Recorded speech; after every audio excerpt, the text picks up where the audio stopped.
ఏంటమ్మా?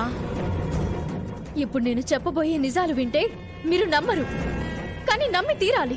ఏం నిజాలు? మన కుటుంబానికి ద్రోహం చేసిన మనిషిని మీరు కఠినంగా శిక్షించాలి కూడా. ఎవరి గురించి మాట్లాడుతున్నావురా? ఉంది కదా మన ఇంట్లో ఒక విష సర్పం, ఆ నిహారిక. దాని గురించి.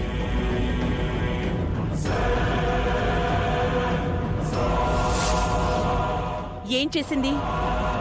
5 సంవత్సరాల క్రితం నా కూతుర్ని నా నుంచి దూరం చేసింది ఎవరో కాదత్తయ్యా, ఆ నిహారికనే.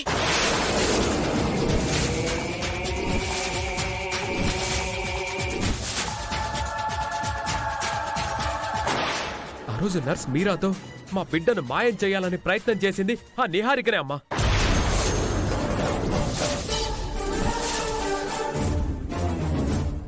నా కూతురు చనిపోయిందని సృష్టించింది. నా కూతురుని చంపాలని చూసింది. 5 సంవత్సరాల నుంచి నన్ను క్షోభకి గురి చేసింది. అన్ని నిహారికనే.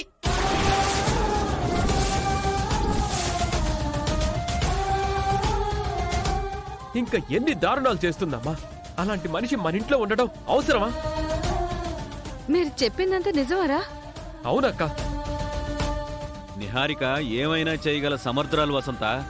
నిహారిక గురించి మనకు తెలియందేముంది? అవన్నీ నిహారికే చేసిందని మీకెలా తెలిసింది? మీరు చెప్పేవన్నీ నిజమనడానికి ఆధారాలేంటి? నిహారిక కృష్ణబావలు మాట్లాడుకోవడం అక్షయ వినింది.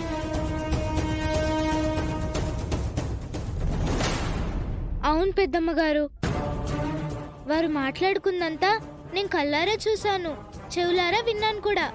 నువ్వేమీ పొరపాటు పడ్డం లేదు కదా? లేదమ్మగారు. నువ్వు చాలా పెద్ద విషయానికి సాక్ష్యం చెప్తున్నావు. నిన్ను ఆధారం చేసుకునే ఇప్పుడు మేము అడగాల్సి ఉంటుంది. అమ్మవారి మీద ఒట్టండి.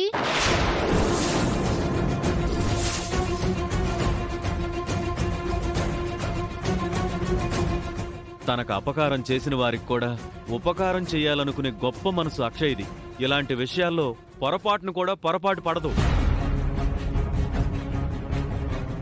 ఆ నిహారిక ఆగడాలు రోజు రోజుకి మితిమీరిపోతున్నాయమ్మా. వెంటనే దాన్ని పిలిచి ఈ విషయం తేల్చాల్సిందే. మా మనవరాలి విషయంలో అంత పెద్ద పాపం చేయటం నిజంగా రుజువైతే క్షమించేదే లేదు. రే కృష్ణ, నిహారిక బయటికి రండ్రా.